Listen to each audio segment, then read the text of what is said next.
Iemesli, kāpēc viņi neizdodas. Numur 1 ir, tu izklausies kā visi citi. Ja? Tad mēs triggerējam cilvēkos to, ka viņam ir atkal, jau zinu, ka atkal pacēla, atkal augstais zvans, es zinu, ko viņi gribēs. Nu, nē, mums viss ir kārtībā, paldies. Ja? Mēs paši to triggerējam. Mēs neatbruņojam klientu jau pašā sākumā. Otrā lieta ir tavs status.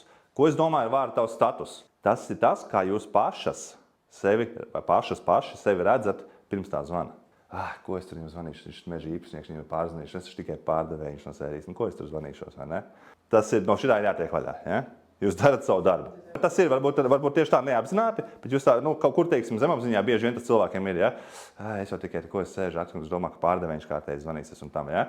Kaut kur tas ir daudziem pārdevējiem, teiksim, ka viņi paši sevi uzredz kā zemāku statusu. Tur zvanīšu zemes īpašniekam, viņam tur meža vērtība miljonos, ja, no sērijas vai, nezinu, 100 000, un es tur, šitā tā kā viņiem zvanās daudz. Ja? Ar to ir jātiek galā. Jūs neesat ne zemāku statusu, ne sliktāk, jūs darat to, kas jums ir jādara.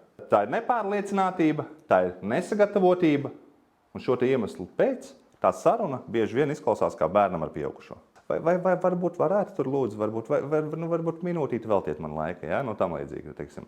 Tāpēc mums ir jāmēģina sakārtot šīs lietas, lai tā saruna būtu kā pieaugušam ar pieaugušo. Normāli 2 cilvēku saruna, ja? Es tev zvanu, lai saprastu, vai tev vispār es tev varu palīdzēt.